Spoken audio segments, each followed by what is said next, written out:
When it comes to JRPGs, a few names always come to mind. You've got Final Fantasy, Dragon Quest, Pokemon, and plenty more besides. But there's one title that stands out. A title that, despite its massive popularity with both JRPG fans and non-fans alike, hasn't spawned a huge franchise. I've heard it be described as the best JRPG, I've heard it be called a masterpiece. I'm of course talking about 1995's Chrono Trigger. Now if at any point you think I'm doing a good job, please do leave a like and subscribe for more content. It really does help me as a creator. Also, check out Twitter and Discord linked in the description, and check out Patreon for early access to future content. Alright, enough of that. So despite its popularity, I went into Chrono Trigger really only knowing 3 things. I knew that it has multiple endings, I knew it involves time travel, though I could have guessed that by the name Chrono Trigger, and I knew that you had to basically kill God, though I could have guessed that because it's a JRPG. Aside from that, I went in mostly blind, and contrary to popular belief, I'm still fairly new to the JRPG genre, though I'm actively working to change that. So while I knew that the game was likely going to be very good, I didn't really know what else to expect. And I have to say, I really had a good time with this game. And furthermore, when I look back and realize that this game is older than I am, I'm absolutely blown away.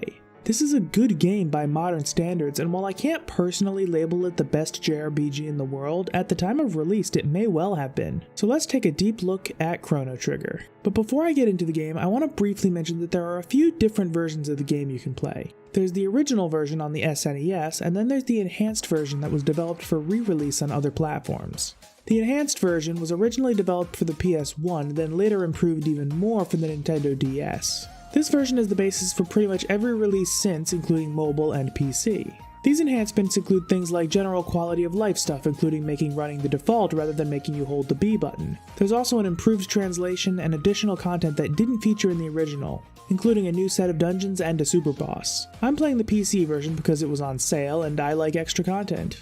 So now I want to briefly talk aesthetic stuff. Visually, I really like the game. I've always had a bit of a soft spot for 16-bit pixel art, and what I'm seeing in Chrono Trigger is exactly what I like to see.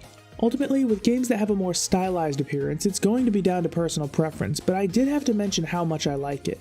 The re-releases also contain anime cutscenes at various points in the game. No dialogue or anything, but you get to see a lot of pivotal events from the game in greater detail. These are incredibly charming, and I think they add a lot to the overall experience. The soundtrack is also pretty wonderful. I know the NES era of video game music is iconic and has produced some absolute bangers, but in my opinion the SNES era was where it hit that sweet spot. The jump to 16-bit gave them more tools to make a wide variety of sounds, but the technology was still ultimately primitive enough to make the composers think outside the box.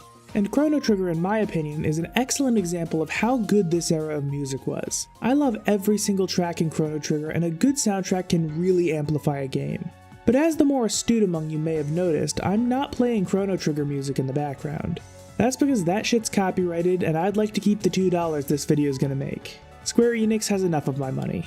So unfortunately, I can't play the music for you as much as I'd like to.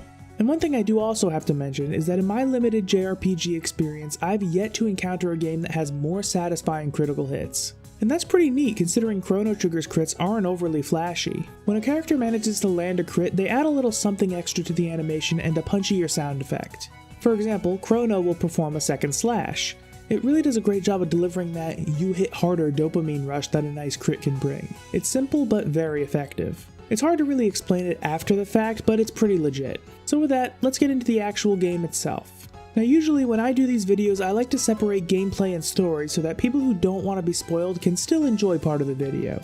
However, that may not be 100% doable here since the time travel mechanics, and therefore the story, do impact gameplay. I'll still try to keep as much story discussion as possible to the actual story section of the video, but just keep that in mind. Chrono Trigger is a party-based JRPG that uses an active time battle or ATB system. An ATB system works so that instead of distinct battle-wide turns, every individual combatant fills up a progress bar based on their speed stat. When that bar fills, they can take an action. By default, the game continues running while you're messing around in the command menus, but you can turn this off. I'd recommend keeping it on if you're interested in playing the game. It gives everything a bit of urgency and it makes you think on your feet. Instead of a standard magic system, any ability that is not just a regular attack or using an item is classified as a tech. Techs essentially work like spells in other JRPGs, where they have a mana cost. It's just that magical and non-magical abilities are lumped together under the same system. There are also weapons, armor, and accessories you can find and equip which come with stat bonuses and a wide variety of passive effects. You have to take all of this into account and create a party of 3 characters, which will shift around as you play the game since you gain and lose access to different characters at different times. And this is how you'll be navigating combat for the entire game.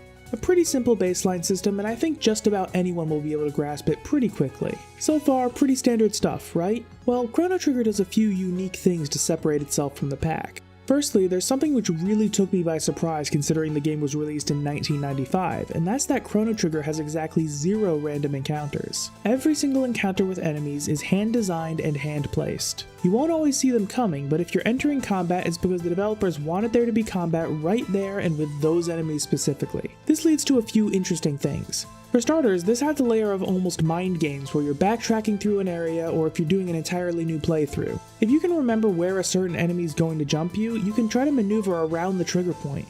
For example, there was one section where there were enemies jumping out from behind statues, but if you went around them hugging the wall instead of going through them, you could avoid that encounter altogether. And plenty of enemies will just be wandering around, and if you can avoid colliding with them, you'll avoid combat. And knowing which enemies will spawn and when will allow you to be strategic and preemptively prepare. For example, if you know you're about to run into enemies that are highly resistant to physical damage and your mana happens to be low, you can quickly pop an ether before the fight even starts. And that's not even mentioning the amazing level of immersion that comes with a system like this. In other JRPGs, you'll enter a random encounter and essentially be teleported into a separate battlefield, at least visually. It's almost like you're being ripped from the world you're exploring to do combat. However, in Chrono Trigger, the enemies are just placed in the surroundings, and you fight it out like that, and it also allows for a bit of variety. Other old school JRPGs would often just have the player's party lining up on the right side while the enemy party lines up on the left. Where in Chrono Trigger, it can just do whatever the fuck it feels like. Characters can be mixed in with enemies, you can get surrounded, it's great. And it also allowed the developers to add in attacks that function based on positioning. There are some attacks that'll hit targets in a straight line, which is naturally affected by the positions of allies and enemies. Or attacks that are an area of effect and work best on groups of enemies close together. There were times when I'd purposely hold off until some enemies drifted together before launching an attack that would hit them all. I absolutely love this, and I feel like having everything be handcrafted allows for the developers to fine-tune the overall experience. I have no idea if they did this, but they could have very well taken into account how many enemies the player should have fought by the time they reach a certain area, so they can adjust the balance of that area with very little speculation needed. Again, I can't tell if that's what they did, but the difficulty curve was very smooth throughout my initial playthrough, and it wouldn't surprise me. Now here's the thing, I personally feel like random encounters are a bit of a dated mechanic, especially the kind of thing you'd see in the old Final Fantasy games or Pokemon. I just don't think they really add all that much to the experience and in many cases serve only to frustrate the player. And I think developers are starting to agree with me since a lot of newer JRPGs have been moving away from them, or at least away from the random chance to be attacked every time you take a step variety. The fact that a game that, as I've already mentioned, is older than me addresses this issue absolutely blows my mind. This game was absolutely ahead of its time. I've played a handful of JRPGs from the 80s and 90s, and Chrono Trigger has aged far better than any I've played up to this point. Another unique thing Chrono Trigger does is double and triple techs. See, in addition to the regular abilities that each character has, there's also numerous ways that they can combine their abilities with the abilities of others. By consuming the turn of 2 or 3 characters, you can unleash a powerful ability that's typically greater than the sum of its parts. For example, the character Marl has a single target heal called Aura. The titular Chrono has an ability called Whirlwind, which is a multi-target attack. Combo them together and you get Aura Whirl, which gives a moderate heal to the entire party. And of course, there are the triple techs, which really fuck shit up. This adds a whole new level of strategic depth because you're no longer locked into the traditional JRPG rhythm of attacker, caster, healer. Instead of each character performing a strict role, you have to strategize and figure out the best tactics for each fight since the trade-off for these powerful abilities is that it consumes the turn and mana from multiple party members, which may not be ideal in every situation. And it's not like the characters don't have their specializations, because they absolutely do. Marl has the best single target healing in the game and is the only character who has the ability to revive fallen allies to full health. To contrast, her offensive abilities are pretty lackluster in the late game unless she's using a double or triple tech. Or look at Ayla, who deals heavy physical damage, can heal status effects, and can use her charm ability to gain items from enemies, including a few extremely good ones later into the game. Her negative is that her mana growth is pretty low, and she can't learn any magical abilities whatsoever. So if an enemy is resistant to physical damage, you'll have to use her Tailspin ability, which I'm pretty sure is just bugged since it seems like it should deal physical damage, or max out her level, at which point her crits will deal a guaranteed 9,999 damage, though at that point it's not like you'll be having any difficulties with combat. So each individual unit unit does have their upsides and downsides, but the combo techs make it much more versatile and can allow you to adjust if a party member isn't individually equipped for your immediate situation. As I mentioned earlier in the video, I don't have a ton of JRPG experience just yet, but I haven't encountered many systems that allow party members to explicitly synergize like that, and certainly not in any retro JRPGs. I think this entire system, while not overly complex, is highly innovative and it helps Chrono Trigger stand out amongst the crowd, even 26 years later. And this leads to an interesting way that progression works in Chrono Trigger. So like most JRPGs, your party will gain experience after combat. Gain enough experience and you'll gain a level, permanently raising your stats. Well, from what I can tell, the game actually distributes some experience to all playable characters who aren't in your active party, whether or not they're actually involved in the fight. It is a bit less so that characters you use will level up faster, but none of your party members are ever straight up underpowered compared to the rest. Something I greatly appreciate. I was one of those kids who played Pokemon and beat the Elite Four with an overleveled starter and the box legendary, so this was very welcome. But there's also another system on top of that does encourage using your entire party. Because let's be honest, we all have preferences when we play JRPGs, and some characters don't line up, and they get sidelined because of it. But you never bother to fix the habit since the character is too weak to be used alongside the rest of the party after a while. But since the characters won't be underleveled in Chrono Trigger, what do they lack when not used? Well, in addition to experience and gold, you'll gain tech points or TP after each combat. These will only be given out to those in your active group. Accumulate enough TP and you'll unlock a new tech for that character. Something which you'll probably want to do since the final unlocks for each character can be pretty damn powerful, like the high damage multi-target magic, revives, and the like. Furthermore, unlocking certain techs are a requirement for unlocking certain double and triple techs, so you're going to want to get your party fully kitted out. And who knows, maybe a certain combo tech will make you appreciate a character more. And there are certainly some combo techs that are highly effective against certain bosses. So yeah, it's a neat way to balance things out while assuring that every party member is at least viable at all times. The last thing I want to mention as far as uniqueness goes is how it handles puzzles and testing the player's mind. Now, puzzles have been a staple in adventure games as a whole, not just JRPGs, for basically as long as adventure games have been a thing. If there are dungeons, chances are there'll be a few puzzles thrown in there as well. But instead of going down the Zelda route where there's just tons of explicit puzzles inside these dungeons, move the blocks a certain way, hit the right buttons, the puzzle mechanics are largely centered around the time travel mechanic. See, without giving too much away right now, the plot of Chrono Trigger centers around Chrono and his friends attempting to stop the big bad, where their biggest advantage is that they can use these time gates, which will allow them to travel to different points in history, from the distant past to over 1,000 years in the future. And as you might imagine, the things you do in the past affect the future. For example, in one side quest you need to obtain 2 of a specific item. However, only one of that item exists in the world. Well, after you find the one, you can leave it in a safe space, go to the future, take it, go back to the past, and take it again. So you've effectively duplicated the item, time paradoxes be damned. And furthermore, you have to take into consideration the different people and the differing circumstances of each time period. For example, at one point early in the game, you have to obtain something called Dreamstone, which is an ancient rare material that no longer exists.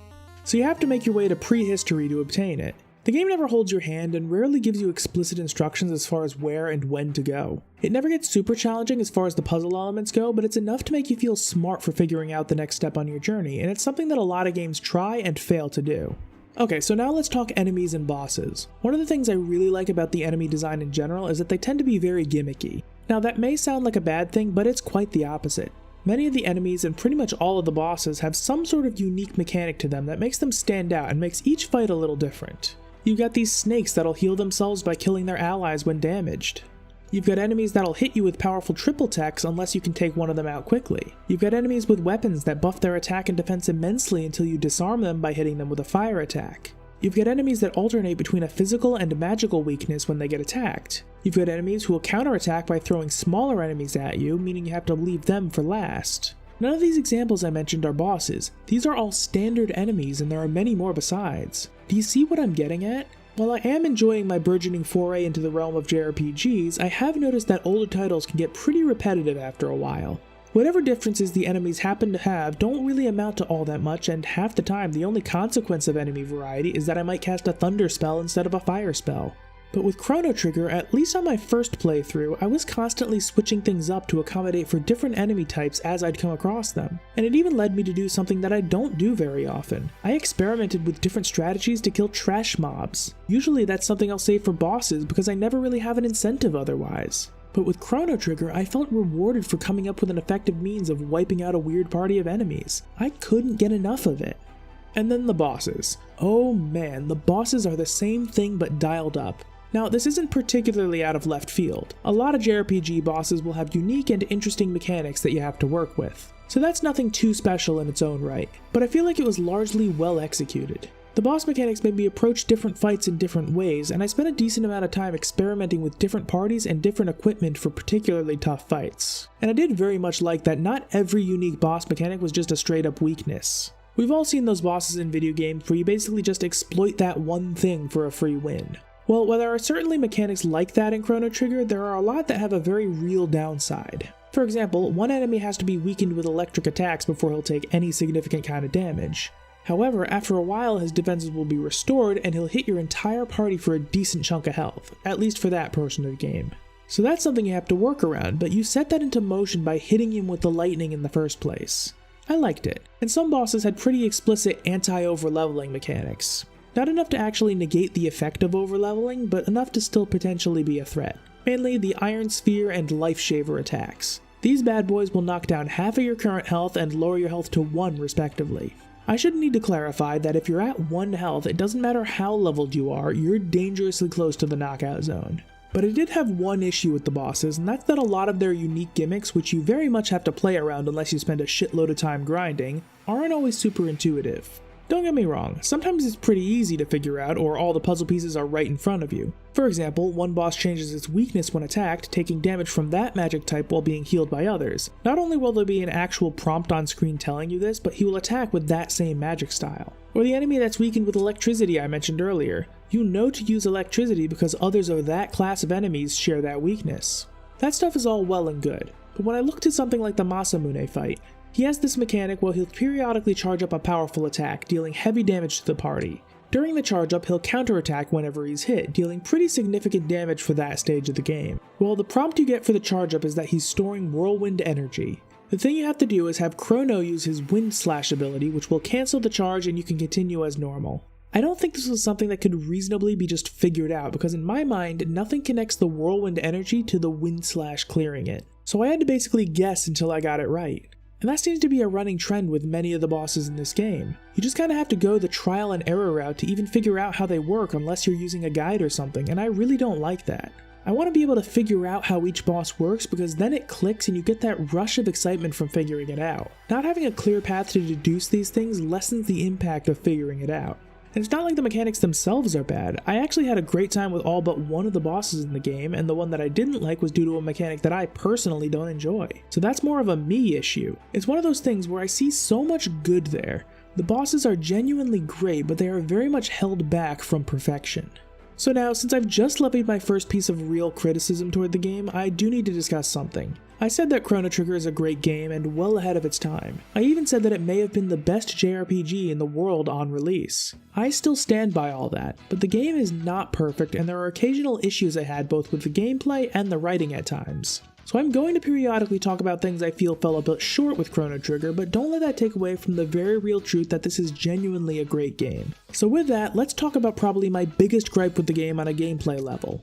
The targeting in general is very inconsistent and I think it drags the game down. What I mean is that switching from target to target doesn't always work in the way it seems it should. There were plenty of times where I healed the wrong character because I thought that pressing the left button would target the character to the left of the currently targeted character, only for the character to the opposite side get targeted instead. And because of the fact that I was working on a very real time crunch due to the ATB system, I was trying to navigate menus and targeting as fast as possible. And when the wrong thing got targeted for no good reason, it was incredibly frustrating. And this was not an isolated issue. It happened constantly and I was still screwing up targeting right up to the end of my 45 hours of gameplay. Now, I think it speaks volumes that this is probably the single biggest flaw the game has, but it's still significant enough that it should have been caught in QA. It really does frustrate me because everything else about the game itself functions incredibly smoothly, but this one issue makes it so gameplay doesn't quite line up with the game design. Again, it doesn't make the game itself not great, but I'm surprised that a game with so much overall polish would let something like this stand. So moving on from that, I want to talk about another very innovative feature, though in 2021 it's nowhere near unique anymore. New Game Plus. Now, Chrono Trigger wasn't the first game to have this kind of feature, but it was in fact the first game to coin the term New Game Plus, which has now become the go-to term in game design. For those of you who are unaware, New Game Plus is when after you beat a game, you're given the option to start over again, keeping your character's progression. Nowadays, games will usually also ramp up the difficulty to balance out how strong you'll be. If you've been playing modern games for a while, I'm sure you've seen this type of thing a lot, and to be perfectly fair, it's often kind of an afterthought. Many developers, particularly the AAA developers, pretty much just plop in a New Game Plus mode to give their most dedicated players more game to play without having to actually put that much time and effort into designing it. If that was what Chrono Trigger did, I'd know how it set the course of gaming history, but I'd ultimately write it off. But that's not what it did. See, Chrono Trigger was a highly ambitious game for its time, and it did something that isn't particularly uncommon nowadays, but was very rarely seen back in the day. But I'm getting a bit ahead of myself. Let me explain exactly what happens when you start a New Game Plus run of Chrono Trigger. The game starts as usual, though you'll quickly notice that Chrono has retained his level from your previous playthrough and you have access to your entire inventory from before, meaning you can equip that endgame gear right off the bat. So you can proceed and blast through the game. But there are a few other changes as well. If you're not playing the SNES version, 3 portals will spawn in 3 different times. I'll talk about those later. Also, you'll have access to a new teleport in the starting area. This will teleport you directly to the final boss.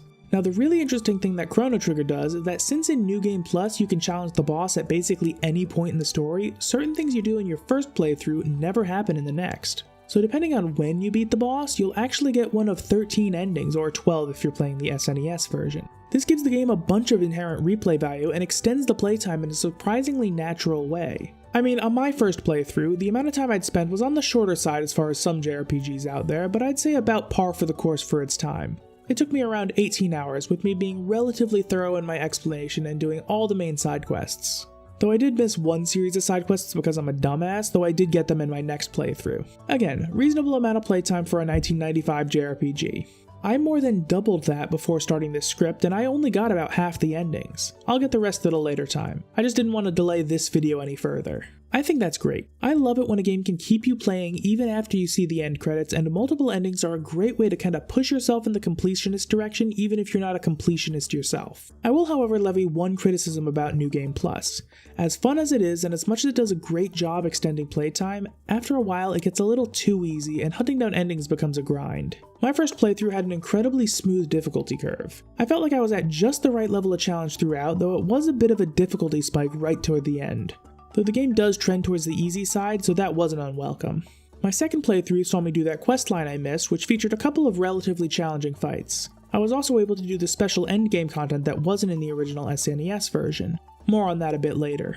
Since that was designed to be harder than the regular endgame, I still had a nice bit of challenge and I was able to get the ultimate weapons for every character, some of which are exceptionally good, such as Chrono's Dreamseeker, which has a whopping 90% crit rate, Marl's Venus Bow, which deals a guaranteed 777 damage even through resistances, or Robo's Apocalypse Arm, which provides no stats but makes crits deal a guaranteed 9,999 damage. Some of this shit can be legitimately game-breaking if used properly. So what's next?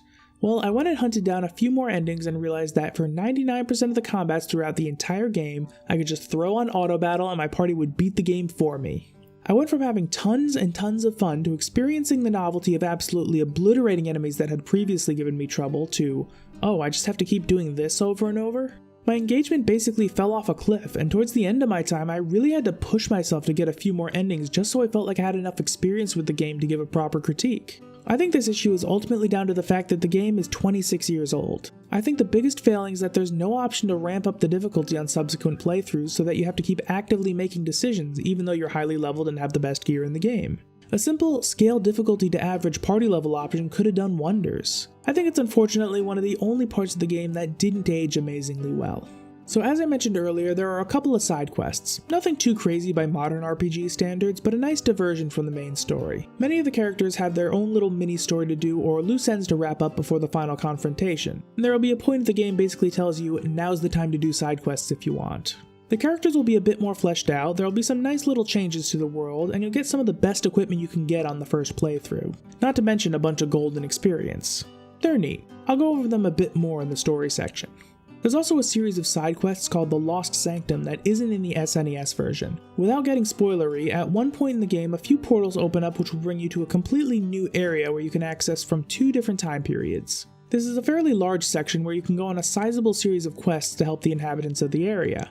In return, you'll get a nice chunk of experience, a metric fuck ton of gold, and a few really nice unique items. And of course, there are a few bosses to fight and a neat little side story to explore. It actually takes up a decent amount of time, far more than any of the other side quests, so it's a pretty big thing. All in all, it's a nice addition to the game. Didn't blow me away, and by the end all the backtracking you have to do for these quests got on my fucking nerves, but it was a net positive all things considered. And lastly, I want to talk about the extra dungeons available in the non-SNES versions of the game. When you start a New Game Plus run, 3 portals will show up in different times, though you can't access them until you're most of the way through the main game. Enter these portals to find dungeons comprised of replicas of other rooms found throughout the game, followed by a pretty large dungeon that typically has some puzzle elements to navigate. And I'm talking traditional dungeon crawling puzzles, nothing to do with time travel here. In the course of these dungeons, you'll be able to get the best weapons in the game for several of the characters, which you'll obviously want. At the end of the dungeon, there will be a pretty tough boss. Kill it to give a specific party member a permanent stat increase. Complete all 3 dungeons and you'll be able to enter a portal to an entirely new area where you'll face what is essentially a super boss. Easily the toughest fight in the game. It took me a few attempts to beat it, but if you keep at it, it'll go down and you'll be rewarded with a new ending and Chrono's ultimate weapon, the Dream Seeker. Overall, good shit. I think that having the dungeons be prefaced by rooms you've already seen in the world is kinda neat, and it works thematically, but ultimately just serves to make the experience a bit more tedious since you'll be blasting through the underleveled enemies.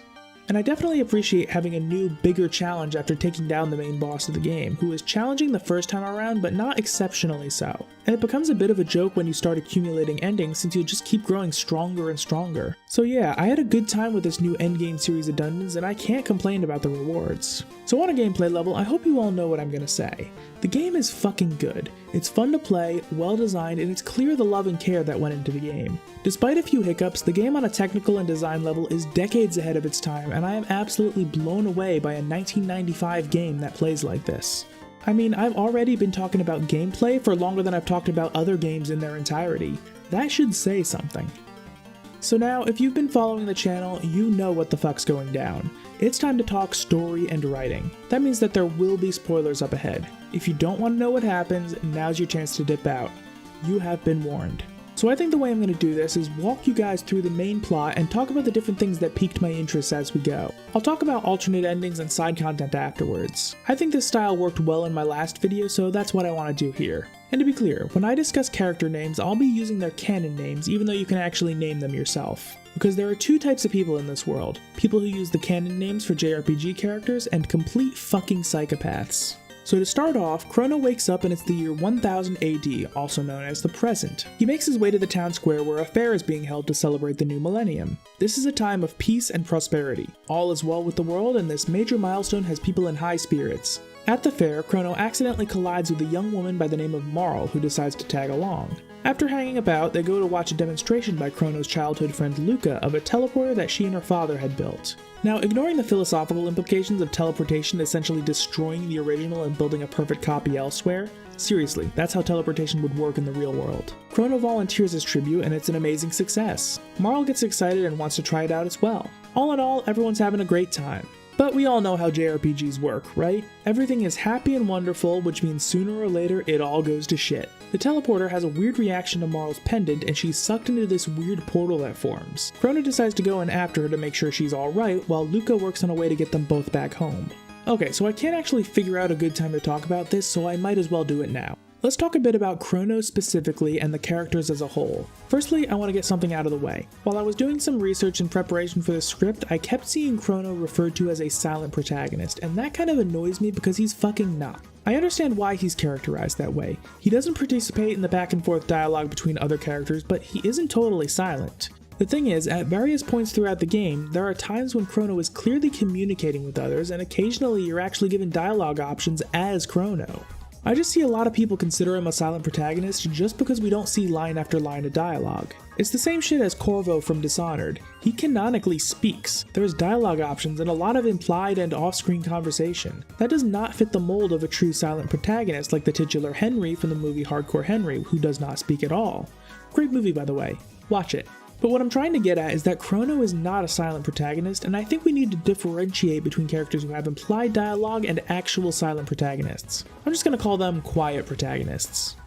But as far as the characters as a whole, I'm probably going to get some shit for this, but I came away feeling like they tended to be fairly shallow. Fun for sure, but they really don't have all that much depth to them. However, this is contrasted by the fact that they are absolutely brimming with personality. Sure, they're mostly surface level, but that surface level is vibrant and exciting. For example, Marl is a kind-hearted, upbeat, passionate tomboy, and you get that with every line of dialogue. Shit, even things like how she'll giggle whenever she misses a shot in combat, or how she'll jump into the air when happy really sell that. Or look at Isla, the primitive woman who's fiercely loyal and has arguably the most steadfast moral compass of any character in the game.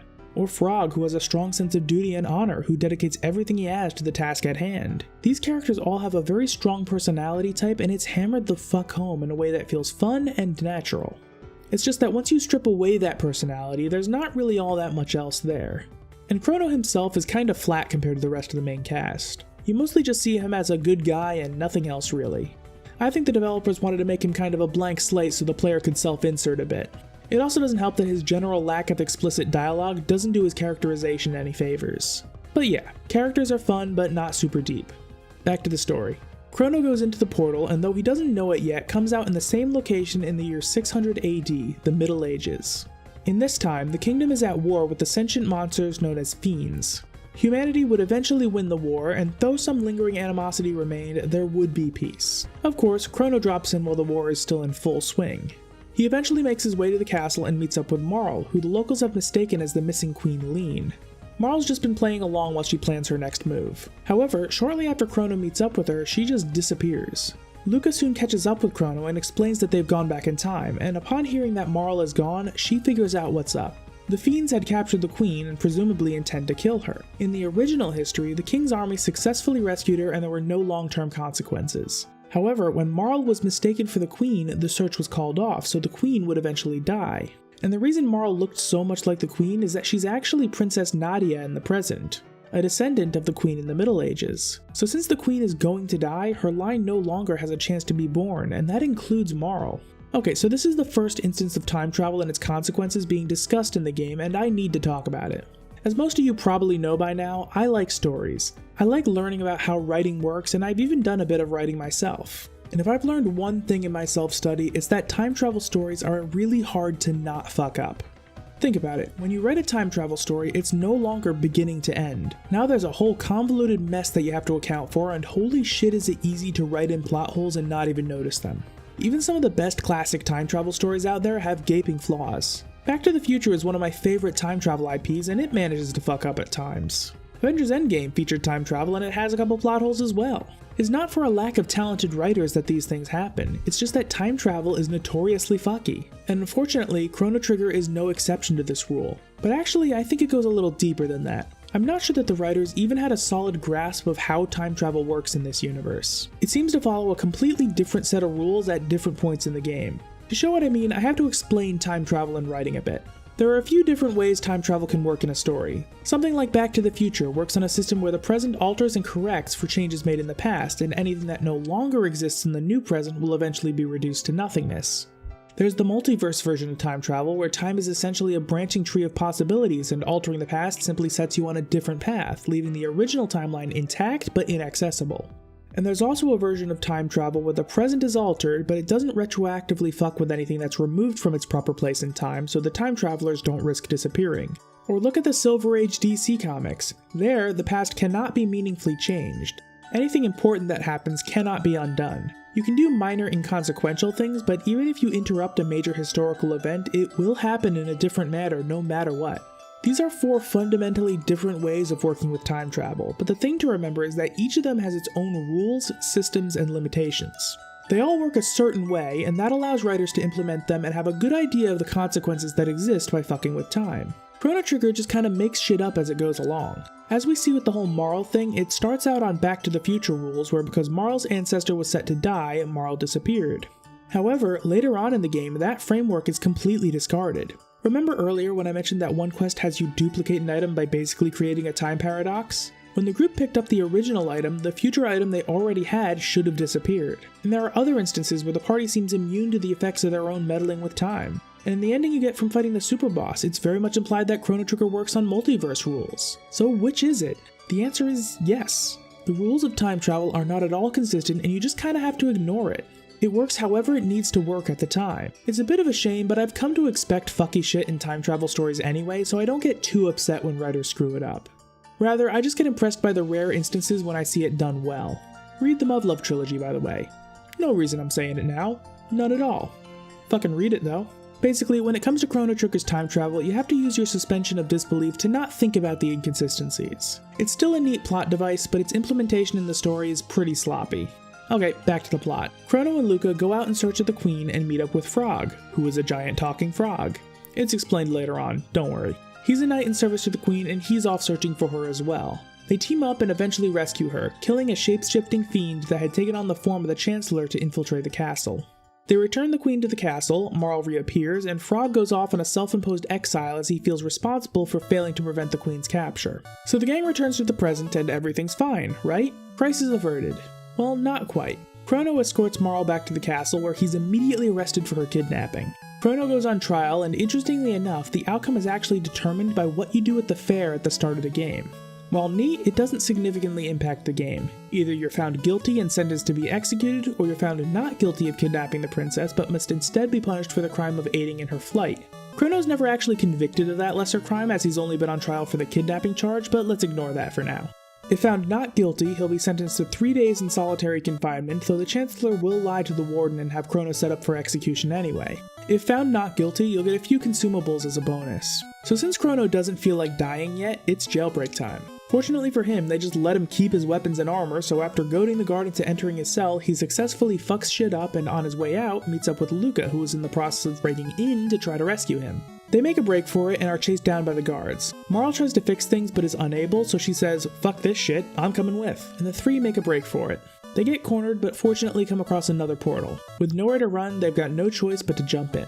Now this portal brings them not back in time, but forward to the year 2300 AD, or the future. And things aren't looking so hot.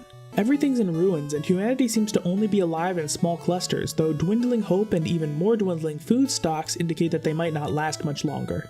After offering to recover some food guarded by a rogue AI for some locals, they find the refrigeration has failed and only one seed remained, though that could hopefully be cultivated into a lasting food supply. But more importantly, by searching the computers, they found out why everything was so irreparably fucked. In 1999 AD, an event happened which came to be known as the Day of Lavos. A massive creature emerged from the ground and rained destruction on the world, destroying civilizations in one fell swoop. Nobody stood a chance. Now this news is obviously pretty distressing to the group. They now know about the fucking apocalypse, and even though they won't live long enough to witness it, it weighs on them. Fortunately, they can travel through time, and they decide to find a way to stop the Day of Lavos before it happens. But first, they need to find their way home. On the way, they find and repair a sentient robot who they name Robo. Robo offers to join them on their journey as the world really has no place for him. They find another portal and this time are brought to a weird place with a whole lot of nothing. There's an old man there who explains that this is the end of time, and in the game it acts as a hub world for traveling all the different times. The reason that they're here is that all the timey-wimey fucky-wucky bullshit can't really handle when 4 or more beings from different times enter a gate. Therefore, it spat them into the end of time, so they can only go out in a group of 3. The rest just have to chill with that dude. While they're there, some weird war god thing teaches them magic. Well, Robo can't learn magic, but the rest can. So with that out of the way, the group makes its way back to the present. But they end up in a gate that's situated in Medina Village, which is populated entirely by fiends. While there's no more war, there is lingering animosity, and the group is treated with hostility the whole time. However, they learn that the Fiend Lord in the Middle Ages, a powerful individual by the name of Magus, had created Lavos, though he clearly failed to wipe out humanity at the time. Armed with this knowledge, they head back to the Middle Ages to confront Magus, though it turns out that his lair is sealed and they need the legendary sword Masamune to get through. They get it, but it's broken, and the name of Melchior, a legendary swordsmith in the present, 400 years later, is engraved on the hilt. Okay, now this I like. The story of Chrono Trigger does end up getting a lot wilder as you start to learn why everything is the way it is. And this engraving is the first sign of just how fucky things are gonna get. Seriously, it's cool. The story, while being all time travel and apocalypse, has been pretty straightforward so far and will continue to be for a bit. Melchior says he could repair Masamune if he has some Dreamstone, which hasn't existed on the planet for many years. I must once again remind you that fortunately, our gang can travel through fucking time. So they go back to 65 million BC, or prehistory. There they get into a scuffle with some lizard people known as Reptites. A human woman named Isla lends them a hand and they quickly become friends. They party the night away with Chrono winning a hunk of Dreamstone from Isla after they compete to see who can drink the most Skull Smash, so named because, according to Isla, next day, Skull feel like Smash. After a brief detour to recover some stuff that ended up in the hands of the Reptites, who by the way are at war with the humans, you know, it seems like Chrono Trigger mirrors the real world and that people seem incredibly adept at getting themselves into wars. But in any case, Melchor can now fix Masamune and Frog rejoins them to take on Magus, who we learn through a series of flashbacks killed his friend and mentor Cyrus and gave him his froggy figure. Also, it turns out that Frog was initially named Glenn. Fucking Glenn. So they attack Magus's fort and we run into 3 characters who I really think don't get enough airtime. Magus has 3 generals, the bumbling Ozzy, the stoic Slash, and a very interesting character named FLEA. FLEA is a very flirtatious and feminine individual, except for one interesting facet. He's actually a man, as confirmed by FLEA himself. Okay, while the other 2 generals are good characters in their own right, FLEA is just so much fun. He's this mischievous little shit who fake pouts, flirts up a storm, and is hilariously narcissistic. He really does not get enough of an appearance in this game. And I have to say, while it was very satisfying to see Chrono run him through with his sword, that is not what I meant when I said that I wanted to penetrate a femboy. Okay, so I'm going to be skimming over from stuff from here on out because I think you've got a solid framework of the situation so far. The group confronts Magus and it turns out that he didn't create Lavos, but instead only attempted to summon him. The mystery deepens, but because of the group's interference, the summoning was incomplete and shit once again began to get fucky. The gang ends up back in prehistory and Magus is gone. Isla found the group and brought them back to the village to rest and recover while she prepared for war with the Reptites. Fast forward a bit and the gang help Isla kick the Reptites' asses, and all of a sudden, a great big object hurtles down to Earth. Isla names it Big Fire in her native language. Lavos. Lavos buries deep into the Earth, creating a new portal at the point of impact, which takes the group to 12,000 BC, or Antiquity. Now here's the interesting thing about Antiquity. You find people there who have been able to utilize magic, this was before humans collectively lost the ability to use magic, and technology to create a highly advanced civilization. Though at some point those who couldn't use magic were separated and forced out of the floating kingdom in the clouds and onto the ground where they lived in squalor. This is pretty much a very unsubtle metaphor for class divide, and you can see this kind of thing in plenty of games where there's a nearly utopian half of a society contrasted with a massive shithole for the other half. Seriously, Skyrim, Final Fantasy, RuneScape, and many more besides have done similar things to highlight the same exact kind of dynamic. And this dynamic is never really explored throughout the game, so I wonder why they even felt the need to add it in. It honestly didn't even create any kind of meaningful conflict that could have driven an interesting subplot. Whatever. So fast forward a bit and these advanced people figured out that Lavos exists and that it's been absorbing energy ever since it fell. They are now working on harnessing its energy for themselves. While they have yet to reach their goal of immortality, they have been able to channel some of Lavos' energy. Oh yeah, and a slightly younger version of Melchor is here. That'll be important in the future. Chrono and co cause a fuss, but a hooded prophet ruins things and sends them back through the gate and forces the Princess Shala to seal it behind them. Fortunately, with a little help from the dude at the end of time, they find out that someone from Antiquity had at some point been sent to the future and managed to build a fucking time machine called the Epic. So they cart their asses back to Antiquity, the energy machine wakes Lavos up, and the prophet reveals himself to be Magus as he tries to kill Lavos, though he gets his ass absolutely handed to him.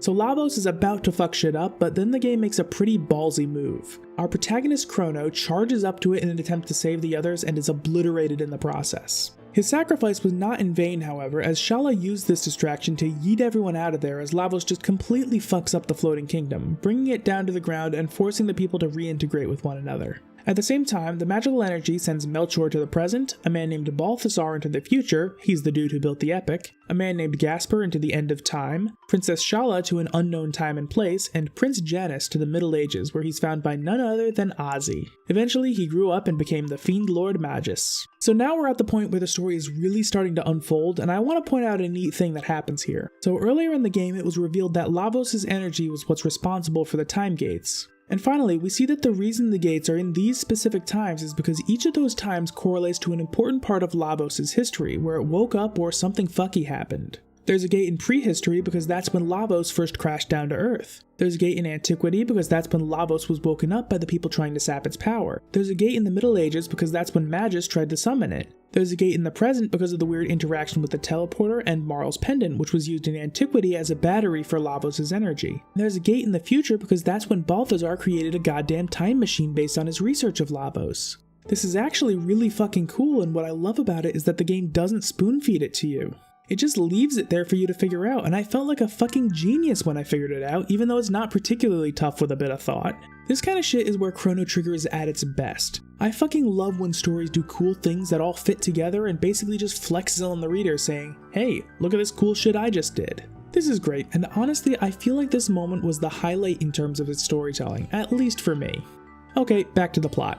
After a scuffle with the General of the Sky People, who conveniently made it so the Epic can fly now, they meet up with Magus, who explains everything to them. This whole time, all he was trying to do was summon Lavos so he could kill it out of revenge, though he clearly underestimated it. Then they either fight and kill Magus, or leave him be and he joins them as a playable character. You get the choice and it'll slightly alter the ending based on which one you chose. So now, the gang is ready to continue on their journey.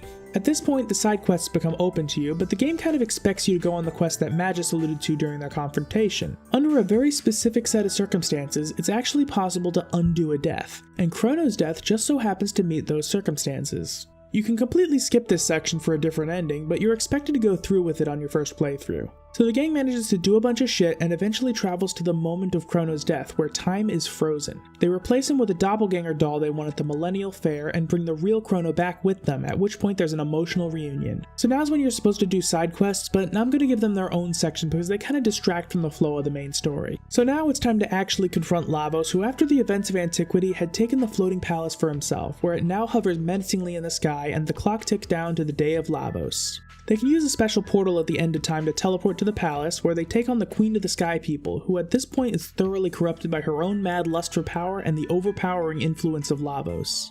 They now must fight the Eldritch Horror itself. After fighting through its outer shell, they go inside and find out that Lavos had been absorbing the DNA of every living creature on Earth and basically re-engineering its own genetic code to become the ideal life form before it eventually procreates. After another grueling battle, they finally destroy the core of Lavos, killing it and saving the world. Interestingly, if you die to this boss fight, you'll get a neat little cutscene showing Lavos destroying the world as it tells you that the future refused to change, though you're free to reload and attempt it again. So in the end, everyone returns to their own time before the portals close once and for all. But then, Chrono's mom fucking Mr. Magoo's it into the portal, so now the original three from the present take the Epic and go on another adventure together. The fucking end. So the main story is honestly pretty good stuff for the most part. I'm still not a fan of how they just didn't plan out the time travel mechanics, but the rest of it was really solid, especially for a game from 1995, back when most video games didn't exactly have the best stories. I mean, come on, Final Fantasy IV was considered practically the gold standard of video game storytelling at the time, and to be perfectly honest, the game's story is mediocre at best. I said what I said, come at me. So just for the sake of complete coverage, I'm going to quickly go over the side quests. They don't have all that much in terms of narrative impact, but they're all neat in their own right and come with some nice in-game rewards. So in one quest, the gang performs cleanup on the fiends in the Middle Ages, now led by the bumbling Ozzy. Basically, they make their way through Ozzy's fort. Ozzy is a fucking idiot, and there are a lot of goofy moments where he tries to trap the gang only to fuck it up. Though you do also fight stronger versions of Slash and FLEA, and need I remind you that narratively, FLEA is my favorite boss in the game? Very happy to see him again. So once they fuck Ozzy up, he and his descendants are no longer leaders, encouraging the fiends to hate humanity, and in the future, Medina Village is much more accommodating to the gang. Good shit. Another quest is in the future, when the robot that initially built Robo went all Skynet and is attempting to build a robot army to wipe out what remains of humanity.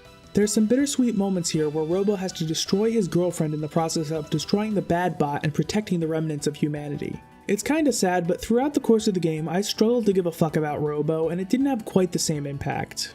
Back in the Sky Kingdom, the gang had convinced one of the residents to secretly plant a tree gifted by Melchor that was capable of growing a vibrant forest around it. Fast forward to the Middle Ages and some dickhead monster turned the whole area into desert. They kill the monster, but in order to repair the damage done, hundreds of years must be spent working on the land. Robo volunteers for the task, and the crew leave him there and pick him up in the present. Now there's a pretty forest. Also, when they meet up, Luca enters a hereto unseen red portal and successfully saves her mother from the accident which left her a paraplegic. Yay! More happy endings. And lastly, they learn that Cyrus, Frog's mentor, was haunting this busted up castle. After a series of events that honestly don't matter, they put him to rest and Frog finally gets some closure. Okay, so those were the main side quests, but there is one other that isn't in the original SNES version. The Lost Sanctum. Narratively, this one legitimately doesn't mean anything. But the gang comes across a community of reptites that are completely isolated from the outside world. They not only have no idea about the war with humans in prehistory, but they've also managed to survive the extinction event of Lavos crashing down and are still chilling in the Middle Ages. After saving them from a group of enemies, the group is recognized as heroes, and after doing a bunch of random tasks, you can see that in the Middle Ages, a lost temple said to hold the idols who protect the community are revealed to be statues of the party who had helped them out all those millions of years ago. Kinda neat, but ultimately pointless. So in the re-releases, I mentioned that you can fight that super boss for a new ending after going through all these other dungeons. That ending does stand out from the rest because you teleport to a timeline where the party had successfully beaten Lavos. However, this timeline's Magus is there, insisting that the group not interfere. Well, obviously the group interferes, and they now have to fight the Dream Devourer, a being created when the dead Lavos somehow fused together with none other than Princess Shala. Even though you beat it gameplay-wise, the party can't actually do anything to it, but they do manage to wake Shala up. She sends them back to their own timeline and tells Magus that he should forget about her and enjoy his life and let her succumb to her fate and eventually just basically destroy the universe on the most fundamental level. So he gets yeeted away and wakes up somewhere and somewhen with a case of total amnesia, but has a drive to find something. I'm assuming this is hinting at shit that goes down in the sequel, but I don't actually know, and I refuse to look it up since I do plan on playing the game in the future. Pretty neat cryptic ending that may excite people who've played the sequel. Good shit. Oh, and the last thing I want to discuss is the regular endings, but I won't waffle on too much and I won't be going over each of them individually. Since they only deviate from the main story path in terms of their cutoff, there's not all that much to critique on a narrative level. You'll just get a few short scenes depicting how the world is since you didn't interfere with certain things. It mostly amounts to a semi-canonical Easter egg. But there are two that stands out. First is the Memory Lane ending. If you fight Lavos after learning about how to charge Marl's pendant with the Lavos juice, but before actually charging it, you know, right when the story's about to go off the fucking rails, Marl and Luca will just completely break the fourth wall and complain that it seems like the story ended just as it's getting interesting. Then they'll gossip about the various men they've met up to that point before getting scolded by Chrono. It's stupid and fun and I love it. The next ending is the Dev Room ending. I got it by beating Lavos in the Sky Kingdom, which is a fight you're actually meant to lose story-wise and is the hardest ending to get in the original SNES game. Instead of a standard ending, you'll be transported to the end of time where you'll be able to interact with the original developers of the game, represented by various in-game sprites. I'm assuming that each of the developers referenced got to choose what little message they gave the player because they vary wildly in tone. Some of them give interesting behind-the-scenes tidbits, some will thank the player, and some will just make a dumb joke. It's great stuff and a fantastic reward for what was originally the toughest challenge the game had to offer. So on a writing level, Chrono Trigger is certainly not the best video game story I've ever experienced, but for a game that once again is older than I am, they blew it out of the fucking water, and honestly I was impressed that I found myself consistently engaged by the actual narrative of the story itself. Not a lot of games from that era can say the same. If I'm playing a retro game, it's typically for the gameplay, not the story. Overall, Chrono Trigger did a truly great job. So there you have it. That's Chrono Trigger. I cannot believe I slept on this game for my whole life. Shit, I kinda wish I picked up the DS re-release when I was a kid so I wouldn't just now be discovering it. I am in absolute awe that this game from 1995 still genuinely holds up in 2021 when so many of its peers fall flat in the modern landscape. Chrono Trigger is truly a timeless classic, pun 100% intended. If you haven't yet, you need to play this game. I paid like $7 for it on sale and that was more than worth the asking price. This game was a masterpiece in 1995 and still great today. Absolutely wonderful. Okay, so now's the time when I ask you a question. What about Chrono Cross? I plan to boot up an emulator and play it at some point, and I'm sure I'll be covering it on the channel. But here's the deal. I've got a lot of really good video ideas in the pipeline, and as it stands, Chrono Cross is pretty far down the line. However, if you all want it badly enough, I could be convinced to put it higher up on the list. Please do let me know your thoughts in the comments. Ultimately, it won't affect how often I put out content. It'll just tell me if you guys want Chrono Cross badly enough to make it worth doing sooner rather than later. Thanks for watching. Huge thank you to my patrons, especially my God tier patrons Spawn, Bulk Squat Thrust, and Michael Rotolo. I seriously appreciate all your support. If you'd like to join them and get early access to future videos, link is in the description. Don't forget to like the video if you enjoyed and subscribe for more content. Follow me on Twitter at adstweets for updates and memes and to be among the first to know what I'm working on. Join the Discord server for some fun times. We got a good group of people there. Once again, thank you very much for watching and I'll see you next time. Play the electro swing. Hit the road, Jack, and don't you come back no more, no more, no more.